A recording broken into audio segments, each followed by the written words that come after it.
और मुरादाबाद से बड़ी खबर, जहां खून से लथपथ मिला एक युवक का शव, इसके बाद इलाके में मचा हुआ है हड़कंप। बड़ी खबर आपको बता रहे, मुरादाबाद से संदिग्ध परिस्थितियों में युवक का शव बरामद किया गया है।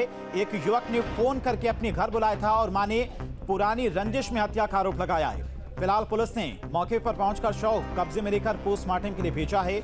मुरादाबाद जनपद के मझोला थाना इलाके का यह पूरा मामला बताया जा रहा है। तो मुरादाबाद से बड़ी खबर, खून से लथपथ मिला युवक का शव।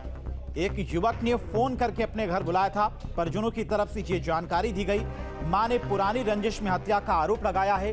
हालांकि मौके पर पहुंची पुलिस ने शव को अपने कब्जे में लेकर पोस्टमार्टम के लिए भेजा है और आगे की जांच की जा रही है। तो मुरादाबाद से बड़ी खबर, खून से लथपथ युवक का शव बरामद किया गया है।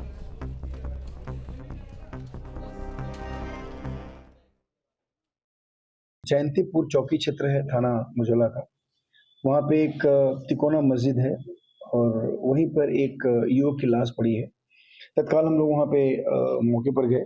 तत्काल हम लोगों ने वहाँ से आसपास के लोगों से पूछताछ की है और उसके बाद बॉडी को वहाँ से हम लोगों ने पीएम के लिए शिफ्ट किया है। प्रथम दृष्टया इसमें कुछ रंजिश के बारे में बताया गया है कि कोई मुकदमेबाजी चल रही है और उस मुकदमे को लेकर के संभवतः इसके ऊपर वार किया गया था। इसके बारे में हम लोग अभी और छानबीन कर रहे हैं, लेकिन अभी बहुत सारे एंगल्स और भी सामने आए हैं। सभी एंगल से हम इस घटनाक्रम को देख रहे हैं और बहुत जल्दी वर्कआउट करेंगे। गाजीपुर से बड़ी खबर, जहां पर पॉक्सो कोर्ट की तरफ से बड़ा फैसला लिया गया है। बड़ी खबर इस वक्त की आपको बता रही हैं। गाजीपुर से गैंगरेप के दोषियों को सुनाई सजा। गैंगरेप के दोषियों को 40 साल की सजा सुनाई गई, लेकिन आरोपियों को कुल 20 साल की सजा काटनी होगी। 30 हजार रुपए का अर्थदंड भी लगाया गया है और आरोपियों को 4 धाराओं में दोषी ठहराया गया है। इसके अलावा 10 साल की कुल 4 सजाएं सुनाई गई हैं जो एक साथ चलेंगी। तो गाजीपुर से बड़ी खबर है, पॉक्सो कोर्ट का बड़ा फैसला। गैंगरेप के दोषियों को सजा सुनाई गई है। गैंगरेप के दोषियों को 40 साल की सजा सुनाई गई है, लेकिन आरोपियों को कुल 20 साल की सजा काटनी होगी। 30 हजार रुपए का अर्थदंड भी लगाया गया है। आरोपियों को 4 धाराओं में दोषी ठहराया गया है।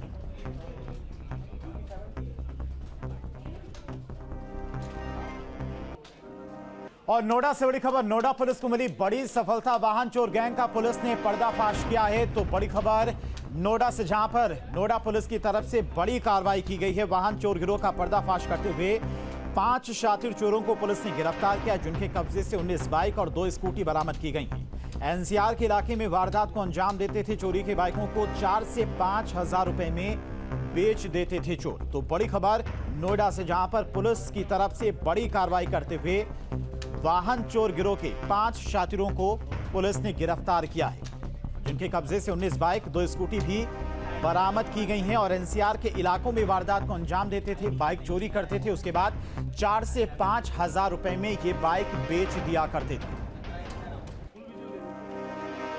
5 अभियुक्त जो ऐसे अपराधी जो लगातार अंतर जनपदीय गैंग के रूप में ऑपरेट कर रहे थे और लगातार वाहन को चोरी करते थे और अन्य जनपदों में ले जाके बेचते थे, वो अभी गिरफ्तार हुए हैं। उनके तात्कालिक रूप से उनके साथ 2 मोटरसाइकिल भी बरामद हुई। जब उनसे गहनता से पूछताछ की गई तो उनके निशानदेही पे कुल 21 मोटरसाइकिल बरामद की गई है और ये बड़ा गैंग है जो लगातार इस क्षेत्र में ऑपरेट कर रहा था। अभी गिरफ्तार हुआ है, विधिक कार्रवाई की जा रही है। और इसी बीच भारत नेपाल बॉर्डर से बड़ी खबर आपको बता दें, नेपाल ने बंद की भारतीय नंबर वाली गाड़ियों की एंट्री। तो बड़ी खबर इस वक्त की आपको बता रहे, भारत नेपाल बॉर्डर से भारतीय नंबर वाले मालवाहक गाड़ियों की एंट्री पर रोक लगाई गई है। नेपाल सीमा पर वाहनों की लंबी कतारें लगी हुई हैं और नेपाल में गाड़ियों की एंट्री को लेकर असुविधा हो रही है। सीमा पर मालवाहक वाहनों की आवाजाही ठप हो गई है। नेपाल सरकार के बजट दिवस पर भंसार और कार्यालय 1 दिन के लिए बंद किया गया है। तो नेपाल ने बंद की भारतीय नंबर की गाड़ियों की एंट्री, भारतीय नंबर वाली मालवाहक गाड़ियों की एंट्री रोक दी गई है, जिसके बाद भारत नेपाल सीमा पर वाहनों की लंबी कतार लगी हुई है। नेपाल में गाड़ियों की एंट्री को लेकर असुविधा हो रही है, जिसके बाद सीमा पर मालवाहक वाहनों की आवाजाही पूरी तरह से ठप हो गई है।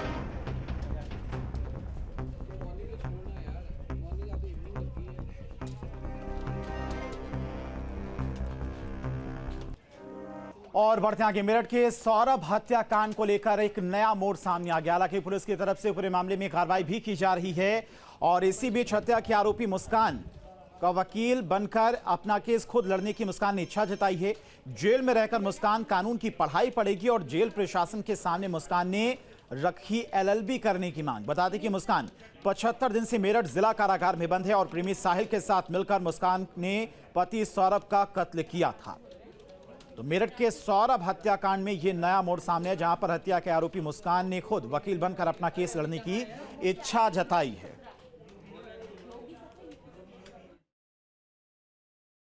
ऐसा है कि जब कोई बंदी जेल में बंद होता है तो उसके मिलने वाले घर वाले आते हैं, लेकिन मुस्कान का अभी तक कोई भी मिलने के लिए नहीं आया। उसके साथ साहिल बंद है, उसकी नानी और उसके भाई आया था, उन्होंने वो शायद वकील कर रहे हैं, उनका कहना है कि वो वकील कर रहे हैं, लेकिन इनके पास केवल सरकारी वकील हैं। तो मुस्कान का कहना यह है कि वो अपना केस खुद माननीय न्यायालय के समक्ष प्रस्तुत करना चाहती है और LLB की पढ़ाई या वकील बनने की पढ़ाई किस प्रकार की जाती है उसके बारे में पूछा है। मैं कहना चाहता हूं कि जिला कारागार मेरठ एक सुधारात्मक गृह है। माननीय कारागार मंत्री जी का कहना है कि हमें एक ऐसा माहौल बंदियों को देना है जिससे उनमें न केवल सुधार हो सके बल्कि संस्कार भी आ सके। मेरे साथ में वरिष्ठ जेल अधीक्षक डॉक्टर वीरेंद्र शर्मा जी हैं। सूत्रों से जानकारी मिली है कि मुस्कान वकील बनना चाहती है और अपने केस को खुद लड़ना चाहती है। इस जानकारी में कितनी सच्चाई है, मैं जानना चाहूँगा।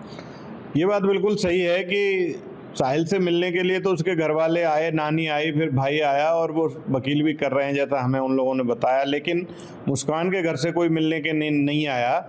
अभी तक 2.5 महीने से कोई मिलने के लिए चूंकि नहीं आया तो सरकारी वकील उनका केस लड़ रहे हैं। तो मुस्कान वकील बनना चाहती है और अपना केस स्वयं लड़ना चाहती है। जैसा कि आप कह रहे हैं कि कचहरी में भी उसका केस कोई नहीं लड़ रहा है और उसका केस कोई भी जो है घरवाला भी नहीं लड़ रहा है। तो उसने ये कहा है कि मैं अपनी सच्चाई खुद बताऊंगी और अपना केस जो है खुद लड़ूंगी। इसके लिए मुझे पढ़ने की फैसिलिटीज़ दी जाए और LLB कराए जाने की सुविधा उपलब्ध कराई जाए। इस पर हम लोग विचार कर रहे हैं। जैसे ही कोर्सेज में उसकी योग्यता के अनुसार एडमिशन संभव होगा वो कराएंगे। बड़े ही रोचक और चौंकाने वाला तथ्य सामने आया है। चूंकि मुस्कान का केस लड़ने के लिए किसी वैधिकता ने हाँ नहीं की है, इनकार कर दिया है। मुस्कान चाहती है कि वो कानून की पढ़ाई करने के बाद अपने से जुड़ी कहानी लोगों को बताए, अपनी सच्चाई जो है वो सबके सामने लेकर आए। अपने वीडियो जर्नलिस्ट के साथ Arun Sagar, news state Meerut. Deputy CM Keshav Prasad Maurya ने एसपी अध्यक्ष अखिलेश यादव पर निशाना साधा। उन्होंने कहा कि अखिलेश यादव को धार्मिक संस्थाओं पर बोलने का नैतिक अधिकार ही नहीं है। सुनिए। पहला तो श्री राम जन्मभूमि सहित किसी मंदिर के मामले में बोलने का श्री अखिलेश यादव जी के पास नैतिक अधिकार नहीं है। दूसरा, मंदिरों को लेकर के, धार्मिक स्थलों को लेकर के, तीर्थ स्थलों को लेकर के उनकी सोच भ्रष्ट हो सकती है, उनकी पार्टी की सोच भ्रष्ट हो सकती है। भारतीय जनता पार्टी की सोच भ्रष्ट नहीं है, बहुत पवित्र है और पवित्र भाव से हम तीर्थ स्थलों का विकास हो रहा है, कर रहे हैं और यह श्री अखिलेश यादव जी को पसंद नहीं आ रहा, उनको बर्दाश्त नहीं हो रहा है। उनको लगता है कि 500 साल बाद रामलला का मंदिर क्यों बन गया। बांके बिहारी जी का जो दरबार है, जहां करोड़ों देश और दुनिया से भक्त आते हैं, वह कॉरिडोर का विस्तार हो रहा है। यह अखिलेश यादव जी के समझ के परे की बात है, इसलिए इस पर बात न करें। जहां भक्ति है हर शब्द में, कथाओं में छुपे हैं दिव्य रहस्य और ज्योतिष देता है जीवन को दिशा। धर्म से जुड़ी हर बातों को जानने के लिए हमारे चैनल स्तुति को सब्सक्राइब करें। चैनल पर जाने के लिए इस लिंक पर क्लिक करें।